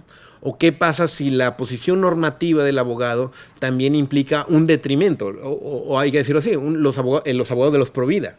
¿Tendrán la misma legitimidad, la misma capacidad de acción? Pues esas son preguntas interesantísimas que yo creo que vale la pena explicitarlas, ¿no? Pero me parece que el abogado, sea de izquierda, de derecha, valorativo, además, tiene más posibilidades creativas y de creación en el ejercicio del derecho que el juez. O por lo menos no está tan atado con el juez. Ojo, que esas posibilidades creo que dan juego en esa ambivalencia para estar en el sistema y al mismo tiempo no estar en el mismo, no estar atado al mismo, ¿no? Menciono, sus acciones vienen a representar un contrapeso a los poderes dominantes del entorno, a la vez que explota alternativas jurídicas para propulsar el sistema en beneficio de personas o grupos que han sufrido injusticias, ¿no? Dos casos muy breves. Dionisio Moreno, de los desahucios aquí en España. Cuando empezaron los desahucios, después de la crisis de la burbuja inmobiliaria, muchos abogados y de despachos, me consta medianos y algunos grandes, ONGs sobre todo, también empezaron plataformas para detener pensando en derecho a la propiedad, ¿no? Y este tipo, que después hubo ahí controversia y demás, es un caso bien interesante y que evidencia mucho también de cómo se ve a este tipo de personas. Se fue por algo bien interesante, no voy a ahondar en el caso, pero se fue no propiamente por derecho a la propiedad, sino por otro tipo de derechos más de índole administrativa y más sobre todo de derecho de consumidor, ¿no? Abogado artesanal, en su pequeño despacho, sin un equipo detrás y demás tal. Las letras pequeñas de los bancos y demás, las hipotecas y demás tal, llegó hasta la Unión Europea por un caso de esta persona que está allá arriba, que era un vecino que lo habían desahuciado, africano. Y a partir de ahí creo que se puede iniciar todo un proceso y a partir de ahí su caso fue tomado por otras plataformas de los abogados. No trato de explicar los casos que tendrán sus particularidades y demás. Simplemente creo que este tipo de ejercicio profesional tendrá claramente sus costos, ¿no? Quizás no será tan seductor como las otras vías enteramente de mercado, pero tienen en su actuar una responsabilidad social y una toma de conciencia respecto al entorno y a la defensa que realizan, ¿no? El año pasado, antepasado me parece, cuando empiezan las deportaciones por la orden ejecutiva de Donald Trump, y que una cantidad de abogados en lo individual y de colectivos y de ONGs iban a los propios aeropuertos a detener, a partir de ciertas herramientas, a detener las devoluciones, esto, ¿no? Ojo, son ejemplos de cómo el abogado en casos particulares de defensa de derechos humanos, donde están en riesgo de derechos humanos, puede tomar una actitud más proactiva y no necesariamente enarbolada a través del dinero. Ojo, trato de recorrer toda la historia y todas las características y rasgos que hice para tener en cuenta que otro tipo de ejercicio profesional es posible. No estoy en contra de que se cierren todos los despachos grandes de abogados, ni ir en contra de un tipo profesional. Solamente creo que hace falta resaltar este tipo de ejercicio de la profesión y conocerlos más. Y así, no voy a decir que se hagan series de este tipo de abogados, no, pero sí creo que vale la pena conocer los casos, que van a ser casos más difíciles de encontrar, que no van a ser tan mediáticos ni tan atractivos, pero creo que cada uno en nuestros contextos, ¿no? en nuestras distintas realidades, conoce este tipo de abogados y conoce causas que son bastante dignas de entender al abogado como alguien que construye el sistema y no por el contrario se encarga de minarlo o desentenderse del mismo, ¿no? La postura predominante dentro de la ética, dentro de la moralidad del abogado es la amoralidad.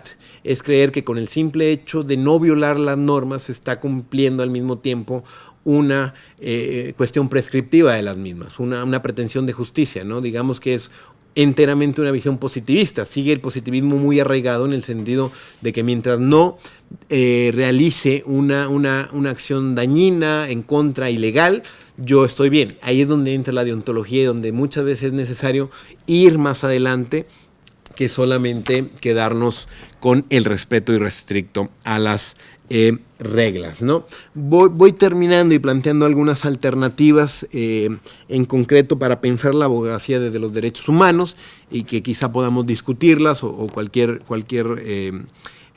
pregunta o controversia respecto a lo que acabo de decir, ¿no? Esto es la tesis de Epp, que se las adelantaba. Al final de cuentas eso, sí. Existen facultades de atracción de las Supremas Cortes, existen posibilidades para que una corte tome un rol protagónico y político y tome una actitud proactiva en las políticas públicas y en la consolidación de ciertas acciones de gobierno, pero en una gran cantidad de casos los abogados, los colectivos de abogadas y demás van a tener el termómetro más cercano a las necesidades de las personas a las que se les han violado un derecho. si este toma de conciencia, si esta forma de que el operador jurídico con la mayor cantidad de recursos para abordar la realidad en que enarbola todo el sistema jurídico se puede replicar y se puede de alguna u otra manera mediar o atenuar frente a los grandes despachos de abogados, frente al ejercicio privado de la profesión, yo sinceramente creo que nuestros estados, nuestros sistemas democráticos de gobierno pueden tener más posibilidades en el futuro, por lo menos pueden evitar que personas queden fuera de la justicia de forma tan burda, ¿no? Son este tipo de abogados quienes ejecutan un rol crucial en sociedad, pues se encargan de defender los derechos y planear la estrategia jurídica a seguir y proporcionar gran parte de información a sus representados, ¿no? Por eso quizá hay que focalizarnos en lenguaje, en accesibilidad a la justicia, en estética, en cosas que no deberían primar sobre en una profesión. Ojo, de nueva cuenta, lo digo desde la teoría, lo digo enfocándome en la filosofía moral y en la filosofía jurídica. Al momento en que he entrevistado a abogados y me dicen, de algo tengo que comer, a diferencia del juez, si yo estoy en mi despacho teniendo 5 secretarios que me escriben o un equipo legal tal, yo tengo que buscar esos casos tal, creo que ya se empieza la balanza. Conozco que existen críticas a este modelo de abogados, pero creo que muchas de estas conversaciones y muchas de estas discusiones se deben de dar precisamente en las universidades, en donde se forman a las futuras generaciones de abogados y de abogadas. Que es, ojo, es una teoría, es una hipótesis que una profesora me compartió, que me decía, mis alumnos entran creyendo en la justicia y salen creyendo en el derecho, me decía la profesora, ahora eurodiputada y buena amiga. Me decía mi maestra, ¿no? Entonces me llamó mucho la atención, recogí la frase y también hice por ahí estudios cuantitativos en la Carlos III, y el primer día de clases a los estudiantes de Derecho iba con una encuesta y les pedía que me dijeran qué es lo primero que tienen en mente cuando escuchan la palabra abogado, o qué es lo que refieren, cuál sería el campo, la disciplina en la que se querían especializar. Y desde el día uno, antes de tener la primera clase de teoría del derecho, antes de tener penal y demás, me sorprendió la respuesta en el sentido que ya tienen claro que quieren irse a lo penal. Generalmente hay algo también de atractivo en CSI y en crímenes y demás tal. En lo internacional, pues me parece propio de la globalización y mercado, ¿no? Mercantil, negocios y demás, principales áreas. Me dio muchísima risa porque filosofía del derecho salía al final. Y por el otro lado, cuando me decían personajes de abogado, que el primer abogado que tengas en mente, me decían algún familiar, me parece propio de la profesión, algo que se ha estudiado mucho, que es la autorreferencia familiar. Estudio porque tengo un patrón cultural en primera mano, mi madre, mi tío, un contador y demás tal. Después fue muy pintoresco porque salió Ali McBeal, que la estaban repitiendo en EOX, una de estas cosas la estaban repitiendo por la tarde, muchos lo dijeron. Y en tercer lugar, que causó mucha risa en la Carlos, fue a Peces Barba, ¿no? Que le ganó a Ali McBeal a Peces Barba en esos patrones culturales, ¿no? Fundador de la Carlos, rector, padre de la Constitución. Entonces decíamos, bueno, son patrones culturales, prototipos en los que es mentira que inicien creyendo en la justicia y salgan creyendo en el derecho. Creo, todavía puedo mantener que la universidad, la formación del derecho te va cercenando, te va modelando la cabeza, muy influido por el mercado, por los parámetros en los que nos desempeñamos como académicos, ya están respondiendo a una lógica empresarial, mercantilizada, de matrícula y no propiamente de contenido, ¿no? Creo que la crisis de las humanidades, de la filosofía, sacar de planes de estudio las ciencias humanas y demás, creo que habla mucho del entorno en el que nos desempeñamos, pero por el otro lado digo, esto es un problema de educación básica. Esto es un problema que viene desde atrás y que quizá la batalla no propiamente está en la universidad, sino desde antes. Son hipótesis que obviamente el tiempo ya no me dio de estudiar, ya me había focalizado en estudiantes de Derecho, pero que creo que vale la pena cuestionarnos, ¿no? Idealizamos mucho el potencial que tiene la universidad para dinamitar un prototipo de abogado, cuando lo cierto es que muchas ideas ya son preconcebidas desde antes, ¿no? Entonces, bueno, dejo eso por ahí. Y por último, bueno, estas frases que creo que yo aquí sí reivindico el papel de los abogados y de los jueces. Ayer me hacían una crítica en otro seminario que tuve por allá, en Madrid y me decía, bueno, no solamente habrá que conocer a nuestros abogados, no a los narcisos abogados, sino también a los funcionarios. Y me dice, nadie pone atención en el funcionario que recibe el escrito. Y en el burócrata y en el policía, y hace falta también conocer eso. Y pues sí, pero pues nada más pude hacer una tesis, ¿no? Pero entender a todos los operadores de justicia, no solamente focalizados en los jueces, yo creo que es algo que tiene que cambiar. Tenemos que conocer cada vez más a quiénes son los quienes ejecutan el derecho, quiénes son nuestros policías, nuestros fiscales, nuestros abogados de turno, las secretarias y demás. Toda esa serie de burocracia beberiana que está ahí por atrás, de maquinaria kafkiana que la damos por sentada, ¿no? Por ahí en la tesis tengo un capítulo donde me pongo a visualizar cómo sería un día sin abogados en todo el mundo, ¿no? ¿Cuál sería la labor de los jueces si no existieran abogados que inicien la maquinaria? Y a partir de ahí ya me meto con el tema de por qué las teorías de la argumentación contemporánea no le han entrado a los abogados. Y son varias hipótesis que tengo, ¿no? Pero vamos para atrás. ¿Cómo sería un día sin la persona que te recibe el oficio en los juzgados? Sin el secretario, sin el guardia de seguridad, sin todo esto. Y ahí ya te das cuenta que el derecho es algo mucho más que 11 personas decidiendo un caso, o que un juez de primera instancia, o que un abogado y demás, ¿no? Entonces, falta mucho complejizarlo, por eso me gusta traer la sociología a temas propiamente normativos o de filosofía, y a la inversa, ¿no? Esta frase de Wilkins, teórico de la deontología jurídica en Estados Unidos, y me gusta mucho cuando dice: estos operadores, los abogados, tienen más poder práctico que los jueces para manipular el terreno jurídico, ya que operan en una esfera mucho más amplia que los jueces, resolviendo muchos asuntos legales que nunca llegarán a los tribunales, ¿no? Otra faceta, la negociación, la primer cara, otra de las grandes falencias de mi trabajo. Yo me enfoqué en el proceso ya ante juez, en el foro, ya cuando está en el proceso adversarial. Pero todo el trabajo previo, la negociación, el abordaje, la negociación, el dinero, incluso si hay conexión, si hay feeling en el abogado, es un aspecto que con el juez no lo tienes. El juez llegas por turno, por aleatorio, por sorteo, donde en definitiva ciertos aspectos de la profesión también van influyendo sobre el ejercicio de la misma, ¿no?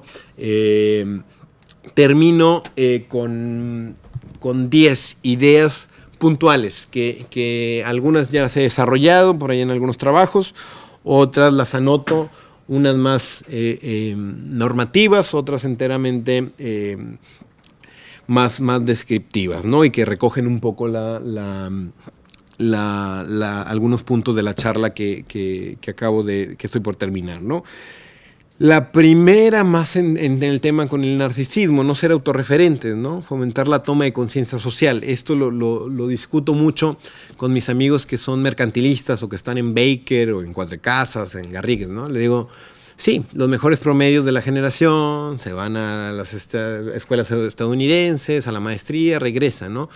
Y a manera de burla, pero hay algo de cierto cuando los escandalizo y les digo: una persona tan inteligente no puede desentenderse de su entorno. O sea, para mí las mentes más brillantes de mi generación no puede estar encerrado en un último piso en Santa Fe, en México, porque no puedes vivir aislado o sea, sería aprovecharte un poco de la profesión, ¿no? Tengo las herramientas y ahora utilizo las herramientas, pues sí, algunos se lavan la cara con que hacen pro bono, con que tienen voluntariados y demás, pero creo que sí hay algo de compromiso social, de toma de conciencia de cuál es el entorno en el que te desempeñas. Si generalmente, por el perfil también un poco que me compartía José, de contextos latinoamericanos tan desiguales, creo que esto se hace mucho más agravante, ¿no? 2, en combatir el formalismo jurídico, normativismo, una idea bastante ingenua de creer que con la mera promulgación de la ley se cambia la realidad, ¿no? Es más complejo que eso, y yo creo que ahí es donde está el derecho en acción y la forma creativa de abordar las normas, ¿no?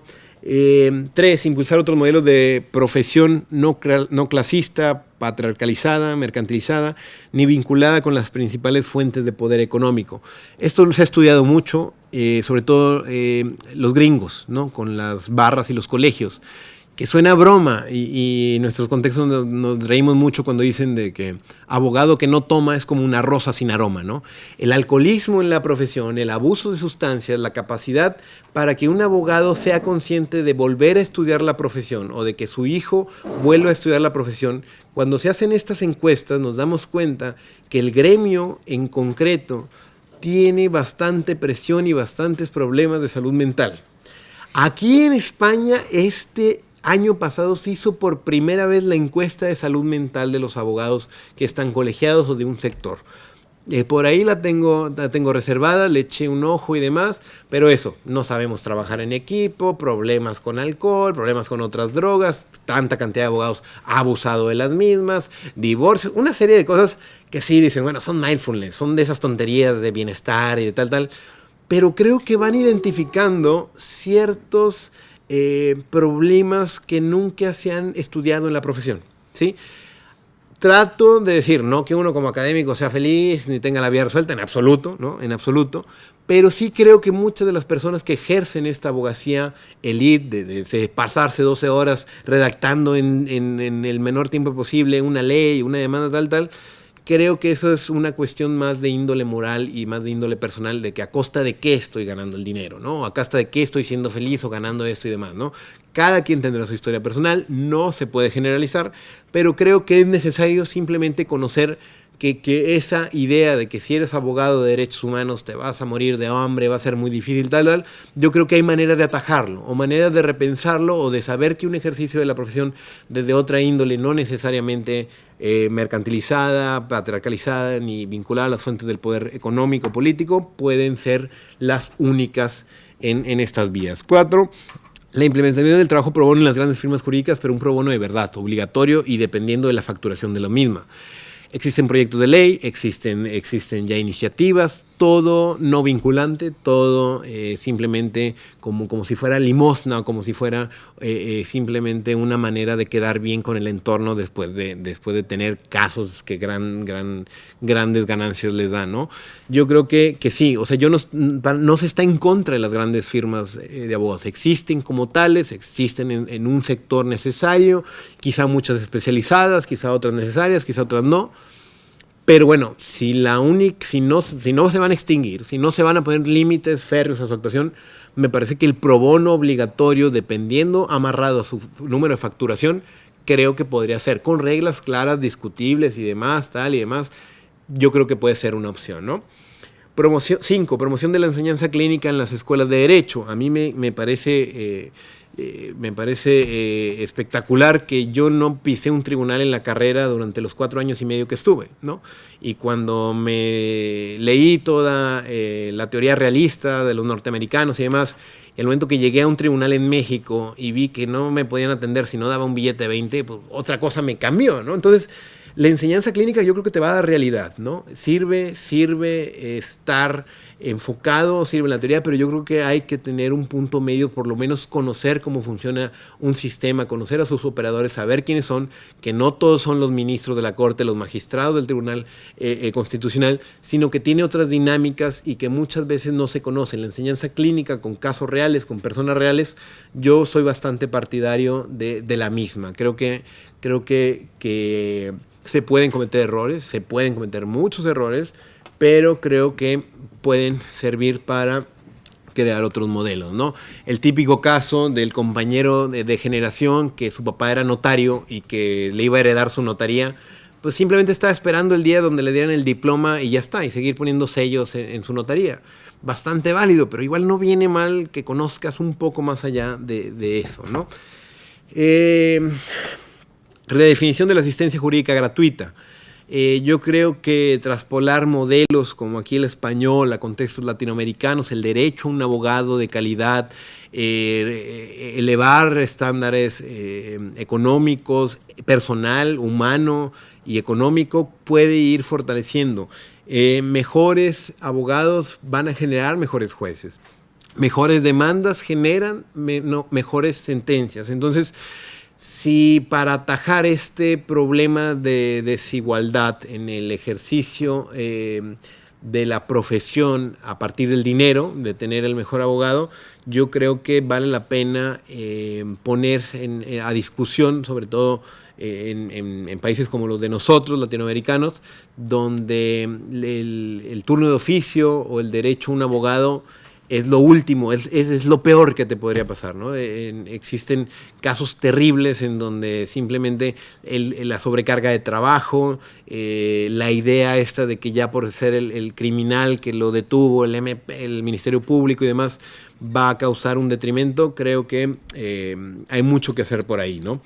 El derecho como puente entre la moral y la política no es más que una idea que va muy de la mano con el 8, que es elemento de idealidad en el ejercicio profesional, que es tomarnos en serio la deontología y discutir sobre la misma y sobre sus límites y sobre cuáles serían las teorías de la justicia correspondientes para cada caso concreto y que el abogado tenga la posibilidad de conocer más sobre esta deontología de la profesión a partir de casos y no como algo abstracto o enteramente pragmático, ¿no?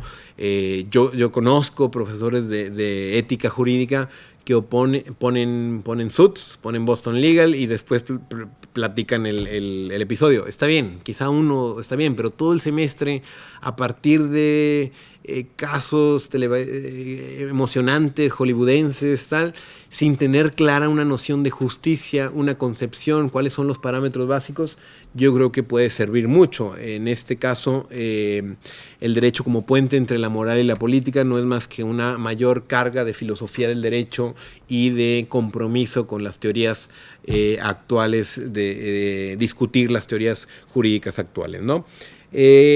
La faceta activista del abogado, que fue un poco la que mencioné, es bien difícil porque conozco abogados que se han ido, que han desarrollado esto y que ya están tachados por parte de los jueces, se van generando, es el abogado revoltoso, es el mismo que pide tal. Esto no digo que sea sencillo, simplemente lo propongo como una alternativa y como una vía. De nueva cuenta, ninguna de estas 10 puntos que tengo son soluciones absolutas, por el contrario, son vías exploratorias, pero creo que vale la pena teorizarlas, comprenderlas y a partir de ahí desarrollarlas y socializarlas, porque si no, difícilmente creo que van a cambiar los parámetros en los que nos desarrollamos actualmente, ¿no? Esto también me genera mucho ruido. En México no sabemos cuántos abogados existen, no hay colegiación, ¿no? En México hay 2.200 escuelas de derecho. Ayer daba este dato. Desde 1994, cada semana se crea una nueva escuela de derecho en México, ¿no? Cuando acabemos esta semana voy a llegar al país con una nueva escuela de derecho. Esto te habla de que hay mercado. ¿Cuál es el problema?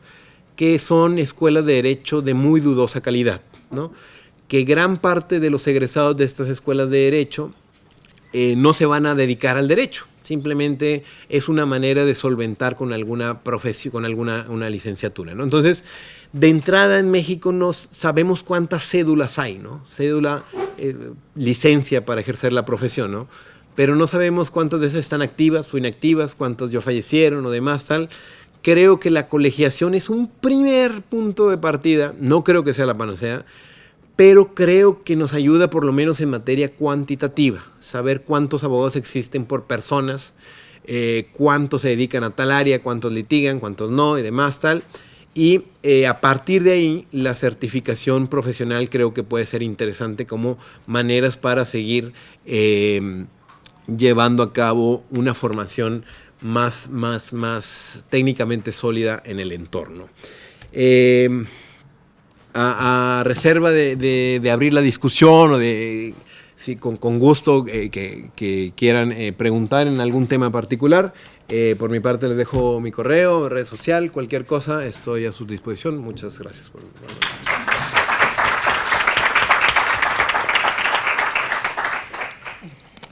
Bueno, pues muchas gracias, Tito. Estoy seguro de que va a haber muchas preguntas, comentarios. Yo creo que tenemos una media hora para el intercambio. Antes quería decirte que me ha gustado lo que has dicho, pero me ha decepcionado que al final uses un decálogo. Ah, ya. Ya, Porque sí. Sí. Ya, en tu blog, Entre Abogados Te Veas, en la presentación del blog recuerdo que ponías 9 puntos y el 9º era no me gustan los decálogos. Sí, no creas en las personas que te dan ahí los también decálogos. te has moderado. Ya. Bueno, Cambiado. pues, tenéis la palabra.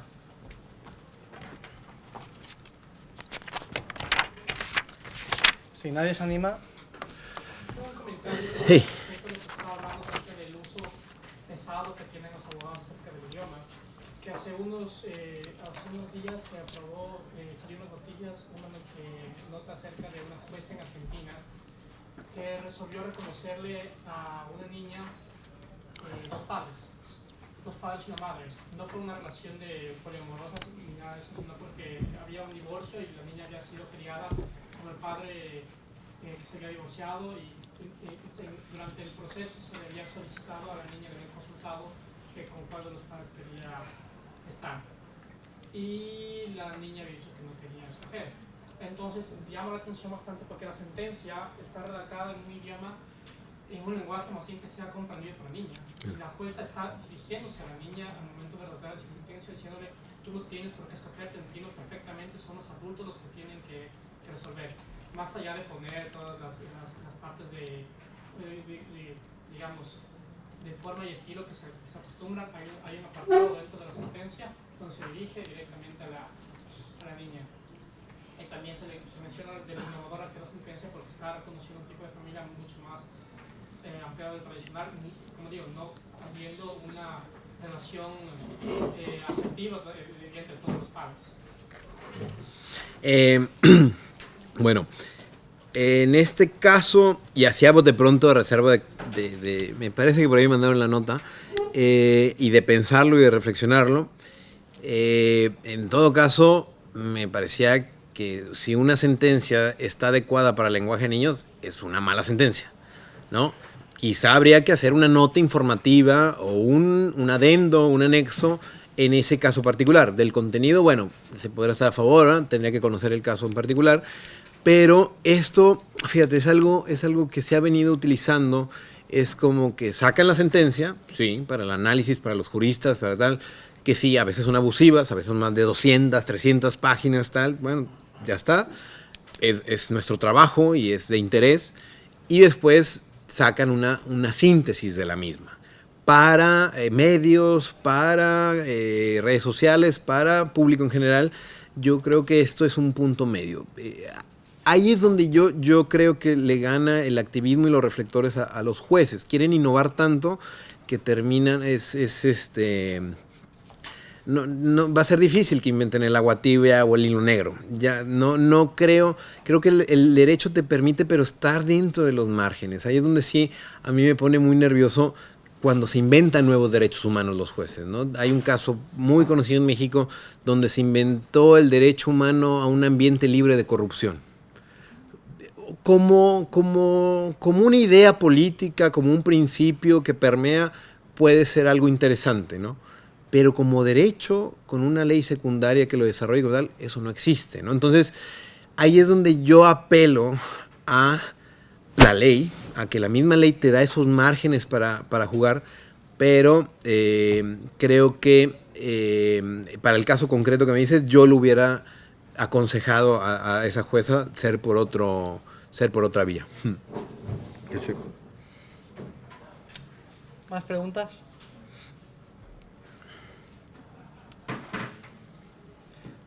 Pues yo, Tito, quería comentar, me ha interesado mucho, bueno, por ejemplo, cuando dices que hay que pensar la profesión desde la propia carrera, ¿no? Desde la facultad, y que un espacio importantísimo es el espacio de la clínica, ¿no? Que aquí tenemos una clínica, como sabes, y que además hago una cuña publicitaria.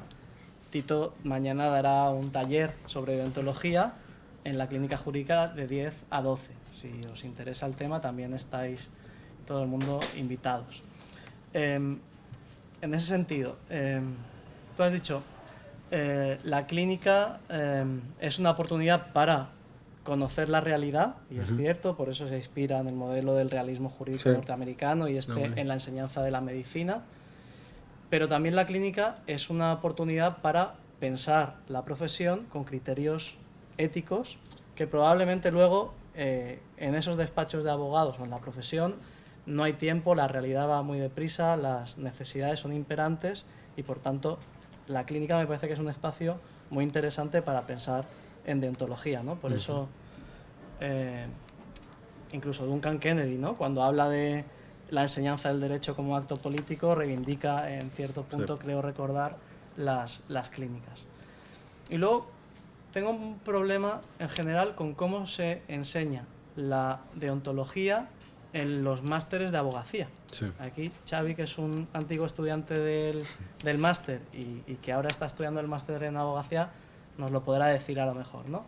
En general, la deontología la enseñan abogados en ejercicio, y no estoy en contra de eso, pero consiste fundamentalmente en enseñar el código deontológico y a memorizarlo como si fuera una ley más. Es decir, no consiste en fomentar la propia reflexión ética de la profesión, crítica, con unos parámetros de justicia propios, etcétera, sino en memorizar un código más.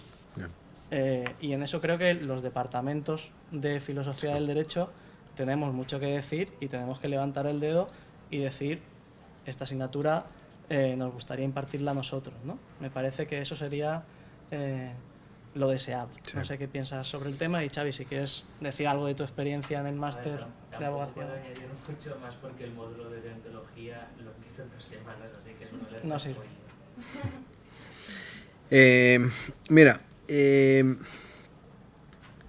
yo creo, y no culparía del todo a los profesores de ontología profesional en máster de acceso, sino algo propio de la profesión. O sea, yo sí creo que existen parámetros culturales muy arraigados en donde mientras no cometas actos ilegales, eres una persona moral, buena, un abogado, que quizá basta y sobra la misma ley, porque ya tiene una pretensión de corrección para tu ejercicio, ¿no? Esto me parece que es mucho más complejo, y yo también soy partidario de que debería ser el Departamento de Filosofía de Derecho, de Filosofía Moral, quien al final de cuentas enseña el código deontológico a los futuros abogados. Pues es como si explicaras una visión enteramente positivista y normativista de algo que en su esencia no debería ser así, ¿no? Yo creo que en este caso, y es un poco también lo que intentaré hacer mañana, es explicitar las relaciones de tensión que tiene el abogado con su cliente, el abogado con el sistema y el abogado con sus colegas, ¿no? Porque muchas veces creemos que la profesión es unidireccional, uniforme, que simplemente es de sí o no un caso, pero ya si el abogado es de turno, si el abogado es de un gran despacho, si es un abogado de empresa, va a cambiar a cada caso de forma particular de abordarlo, ¿no? Entonces, para esto, a mí lo que se me ocurre y lo que más me parece interesante tuve la oportunidad de acompañar allá en Alicante a las clases de deontología de acceso a la abogacía, y que las da también ahí el departamento, y es muy breve también, me quedé muy sorprendido de eso, es muy, muy breve el tiempo, ¿no? Con todo lo demás que tienen que aprender y demás tal. Y dije, bueno, es bastante sintomático.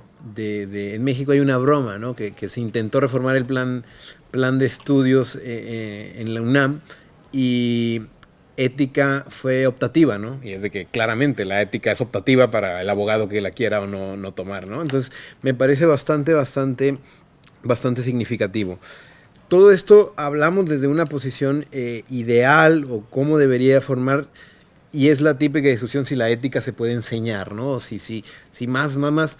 Yo por eso soy partidario de casos, de vamos a politizar, vamos a cuestionar si lo defendería, si no, por qué, justificación. La idea de que alguien más lo va a hacer por mí creo que puede resultar bastante sencilla, bastante burda y poco convincente, ¿no? Que alguien más va a defender a esta persona por mí. Pero yo creo que si nos adentramos a las concepciones de justicia, y sobre todo me parece que la ética y la deontología a la par se explica y se desarrolla por medio de una clase o un taller o una misma clínica de inmersión en la realidad, yo sería partidario. Cuando también los hemos discutido, es muy contradictorio enseñar derechos humanos sin saber cuál es el estado de los derechos humanos. Y dudo que por más que sea el mejor catedrático del país o la mayor calidad de excelencia en la docencia, lo que te puede decir una persona desde la trinchera a un usuario real que su vida depende de tu actuar, creo que va a generar una disonancia ahí media rara, ¿no? Entonces, por eso yo también soy muy partidario de que a las clases, de que a la universidad tenga el componente teórico, tenga el componente de cátedra, pero también tenga el componente realista, ¿no? A mí me tocaba enseñar, yo daba sociología y argumentación allá en Monterrey, ¿no? Y en sociología una parte del temario era migrantes, ¿no? Pues sí, te puedo enseñar todos los protocolos, los convenios, cómo está organizado el Instituto Nacional de Migración y demás tal, pero en la clase cuando llevábamos un migrante, pues por más que yo les decía, me quedaba corto, ¿sabes? Entonces, y después visitar casa de migrante y después visitar, creo que es difícil, pero lo mismo haría con las clínicas. Por eso creo que la mejor manera también de enarbolar una clínica es haciéndola por temática específica, ¿no? Hay clínicas que conozco que llevan de todo, ¿no? Hay casi despachos jurídicos gratuitos, de civil, de penal, tal, pero últimamente clínicas específicas en migrantes, en tortura, tal, creo que han realizado un avance y un impulso que sí, enfocan en casos particulares, pero también a nivel macro van generando más litigio, más maneras para ir reformando la ley en la temática específica. Un poco sería por ahí, a reserva de mañana también, compartir un parámetro de actuaciones de moralidad que creo que nos puede orientar más o menos con ejemplos concretos, ¿no? El abogado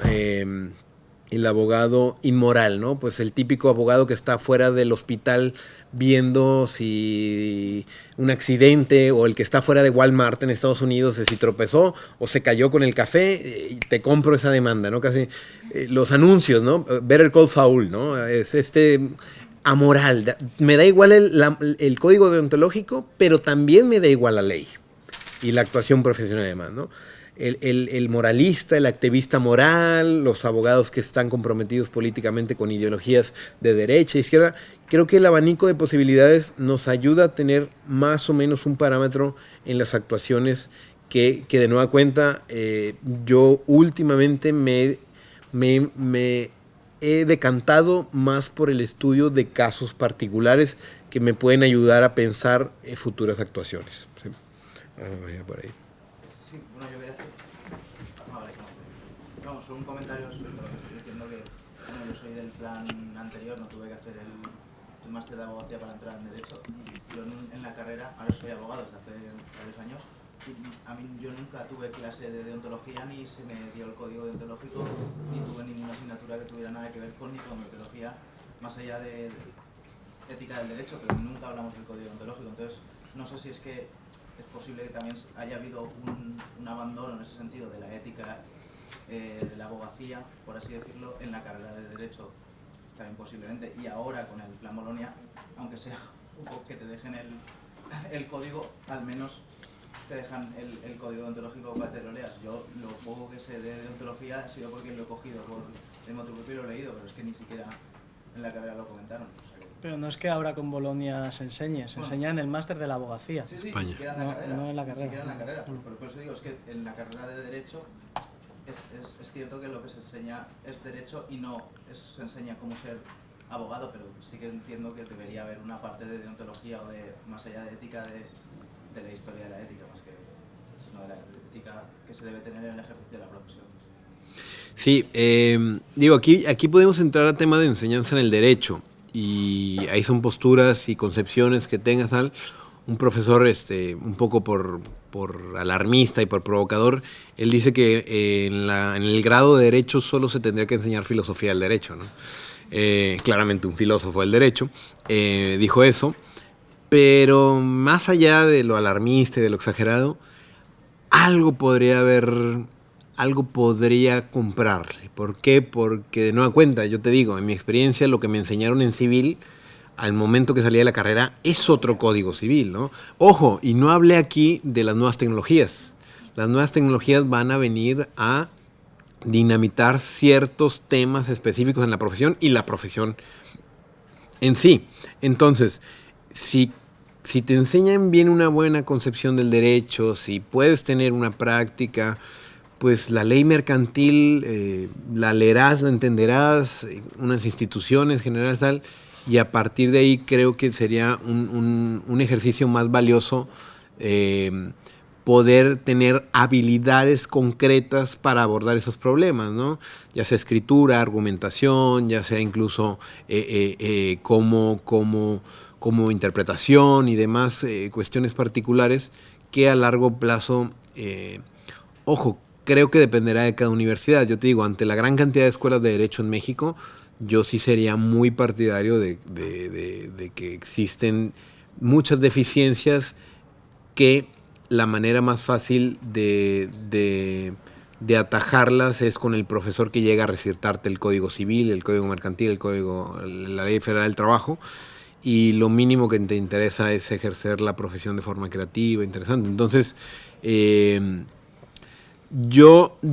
ojo, yo sí creo que el boom deontológico del que hablaba tarde que temprano va a impactar. Ojo, mucho de lavado de cara, mucho de doble raseo tal, pero creo que sí el tema de los límites morales en el ejercicio de la profesión no puede seguir tan desatendido o de forma tan burdamente mercantilizada la profesión, porque tarde que temprano va a reventar esto, ¿no?